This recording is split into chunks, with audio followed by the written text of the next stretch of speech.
अस्सलामुअलैकुम। वीडियो को लाइक करें, हमारे चैनल को सब्सक्राइब करें और पास वाले बेल आइकॉन को दबा दें, जिससे आपको हमारी आने वाली हर न्यू वीडियो की नोटिफिकेशंस मिलती रहे। एक मर्तबा का वाकया था, ईद का दिन था।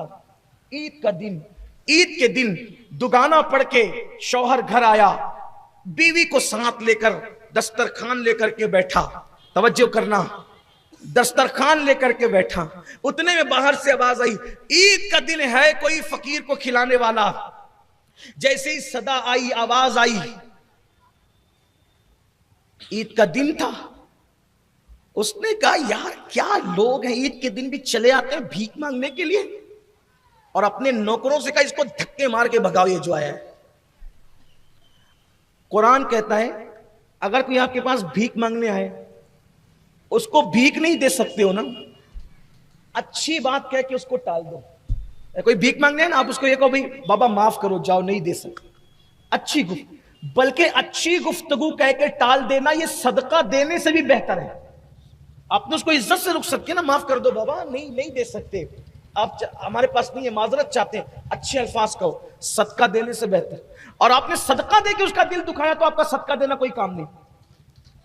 अच्छे अल्फाज से टाल। कुछ लोगों को देखते हैं, कहते अरे इतना हट्टा कट्टा है, भीख मांग रहा है, कमाता नहीं, चल भाग यहां से। आप ऐसा न करें।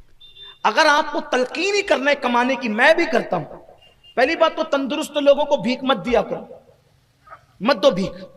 बल्कि कुछ लोगों ने तो हमारे शहर में धंधा बना लिया है। छोटे छोटे बाप जब वो कौड़ियां खेल रहा है, बाप ताश के पत्ते खेल रहा है, शराब पी के पड़ा रहता है, जुआ खेलता है, ऐश करता है, छोटे छोटे बच्चों को भीख मांगने पे लगा देते हैं। छोटे बच्चों को भी भीख मत दो, और मुसलमानों के बच्चों को तो खास तौर पे मत दो उन्हें भीख। बिगाड़ रहे हो तो उन्हें भीख देकर। कुछ लोग कहते हैं कि इनको क्या हो गया, ये तो अब भीख भी देने से मना कर। मैंने कहा कि मैं तो ये कहता हूं, जरूरतमंदों को दो, इनको क्यों बिगाड़ते हो? अरे ये कौम का छोटा सा बच्चा आज मांग रहा है, ये कल कमा के कब खाएगा? इसको भीख मांग के खाने की आदत पड़ जाएगी, कमा के कब खाएगा? छोटी छोटी बच्चियां आज भीख मांग रही, देखते देखते जवान हो जाएगी, उसकी आबरू लूट ली जाएगी। यही तो होता है। ये सिस्टम खत्म करो शहर से। और वो रिकामे जो वो ऐश करते हैं बच्चों के भीख पर, उनको कैफरे किरदार तक पहुंचाओ। लेकिन आपका उसलूब अच्छा हो, तरीका अच्छा। कोई हट्टा कट्टा भीख मांगा, भाई ये काम नहीं, तू काम से लग, तू काम कर। बल्कि आप अगर कर सकते हो तो भी करेगी, तू क्या हुनर जानता है मुझे बता, मैं तुझे करके देता हूं। उसको काम दाम करके दो, कुछ दिला के दो, ठेला लगा के दो, जो भी आप कर सकते हो करके दो। गुफ्तगू अच्छी करो, दिल मत तोड़ो उसका, मांगने वाले का भी दिल मत तोड़ो, अच्छे से बोलो, अच्छे से रुखसत करो। पहली बात तो आपसे ये कहता हूं, जो गांठ बांधने के लिए कहे ना, जबान इतनी मीठी कर लो कि बात कोई सुने तो कहे, यार ऐसा लगता है जैसे किसी ने जबान में शहद घोल दिया है, शहद घोल दिया है जबान के अंदर किसी। ये चीज होती है, ये कैफियत होती है, मामलात होते हैं। ऐसे मोमिन की जबान बड़ी, हदीस पाक में आता है ना कि अच्छी गुफ्तगू करो। अच्छी गुफ्तगू सदके के मुतरादिफ है।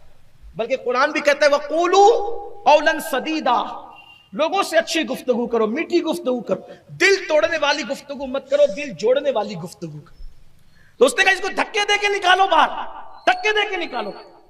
और उसको धक्का जी, अब नौकरों को तो हुक्म था, नौकर ने जो धक्का दिया वो गिर पड़ा। जब वो गिर पड़ा तो उसने गिरते गिरते कहा, मौला इसको अपनी दौलत पर बड़ा घमंड है, गुरूर है इसको अपनी दौलत पर, छीन ले इससे और मुझे दे दे। क्या कहा? छीन ले इससे और मुझे दे। बदुआ दी उसने, मजलूम था वो तो चला गया, खुदा जाने फिर कहां गया। दिन गुजरते गए, इसका धंधा ठप होता गया, रिवर्स गियर लगा इसको।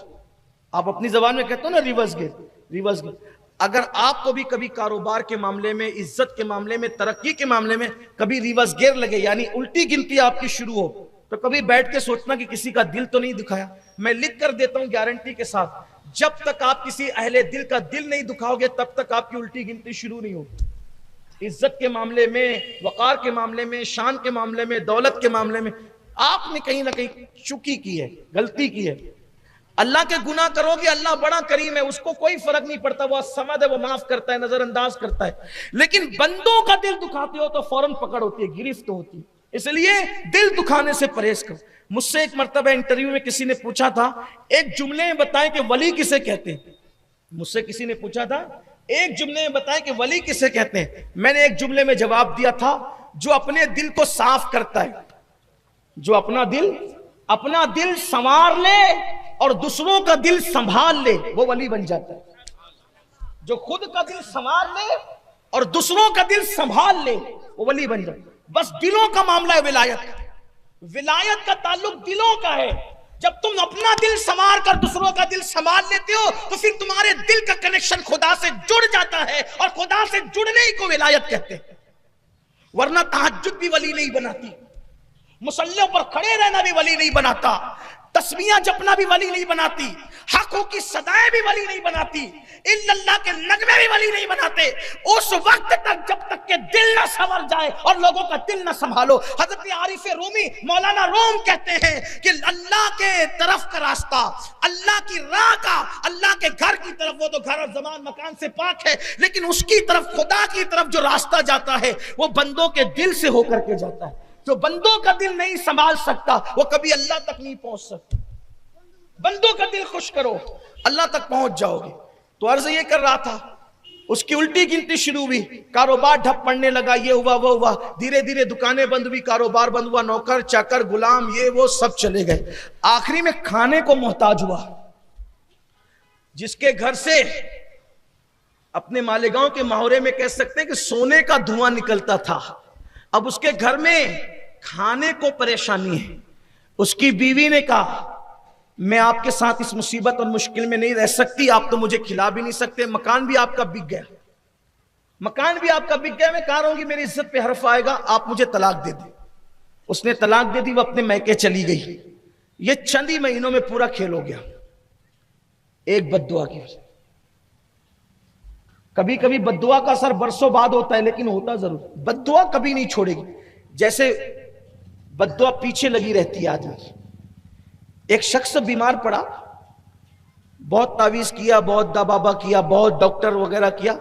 वो उसने मुझसे, मेरे कुछ अहबाब हमारे हाफिज मकसूद साहब से कहलवाया कि जरा सैयद साहब को कहो कि इस्तिखारा कर दें। तो मैंने उन्हीं के सामने इस्तिखारा किया। तो मैंने पूछा तो पता चला न इसको कोई बीमारी है, न सहर है, न जादू है, न नजर बद है। इसने किसी गरीब को मारा था, उसी की बद्दुआ से इसको बीमारी लगी। देखिए, मैंने उनको बताया भी, उन्होंने देखा भी, हाफिज साहब ने अपनी आंख से देखा। ये हालात, मैं आपको डराने के लिए नहीं कह रहा हूं, ये हकायक है। चंद महीनों के अंदर उसका मकान बिका, नौकर चाकर गुलाम ये वो सब तबाह बर्बाद, बीवी भी खूबसूरत गई। अब ये बंदा मांगने लगा भीख। तवज्जो, ये जो सेठ साहब थे वो भीख मांगने लग गए अब। और जब भीख मांगने लगे, क्या हुआ पता है? फिर ईद आई। वो ईद आई, उसी दरवाजे पर एक फकीर आया और कहता है, आज ईद का दिन है, कोई कुछ खिला सकता है? उसी मकान में, जो मकान कल तक उस किसी और का था, आज किसी और का है। उसी मकान में दोनों मियां बीवी बैठकर दस्तरखान सजा रहे थे खाना खाने के लिए ईद के दिन। जैसे आवाज आई, है कोई फकीर को खिलाने वाला? उस मकान के मालिक ने कहा, बीबी उठो और पहले उसको खिलाओ, बाद में हम खाएंगे। उठो, अपने हाथ से उसको खाना दो, वो फकीर को, फिर हम, आज ईद का दिन है। जैसे ही खाना लेकर के दरवाजे पे गई, चीख मारी, खाना हाथ से गिरा, बेहोश होकर जमीन पे गिर पड़ी। पता नहीं उस भिखारी के चेहरे में क्या था कि ये मालिक मकान की बीवी बेहोश होकर गिर पड़ी। पानी के छींटे दिए, होश में आई। शौहर ने पूछा, बीबी मेरी जान, मेरे घर की आबरू, मेरे घर की मलका, क्या हुआ? क्यों परेशान हो गई, क्यों बेहोश हो गई, तकलीफ क्या है तुम्हें? उस फकीर के चेहरे में क्या देखा? वो जो फकीर था ना भीख मांगने के लिए, ये मकान उसी का था पिछले साल ईद के दिन, और उस वक्त में उसके निकाह में थी, वो मेरा शौहर था। पिछले साल ईद की बात है, मकान ये उसी का था, वो मेरा शौहर था, बहुत मालदार था, बहुत अल्लाह ने दौलत से नवाजा था। पिछले साल ईद पर इसी वक्त हम खाना खाने बैठे थे, एक फकीर आया था भीख मांगने के लिए, और वो भीख मांगा तो इसने कहा धक्के दे के निकाल दो। जैसे ही नौकरों ने धक्का दिया, वो गिर गया। गिरते गिरते उसने कहा, अल्लाह इसने मुझ पर जुल्म किया है, इसकी दौलत छीन कर मुझे दे। फिर पता नहीं वो फकीर कहां चला गया। उसने कहा कि तुम्हें बता दूं, वो फकीर मैं ही था। उस दिन के बाद से अल्लाह ने मुझे तरक्की दी और आज अल्लाह ने मुझे इस मकाम पे पहुंचा दिया। तो देखो बद्दुआ यहां तक पहुंचाती। इसलिए अगर तरक्की और खुशियां चाहते हो, दुआ लो, घमंड छोड़ दो, तकब्बुर छोड़ दो। ताकत दी अल्लाह ने, कुव्वत दी, दौलत दी, इज्जत दी, शोहरत दी, इंसान बन के रहो, इंसान।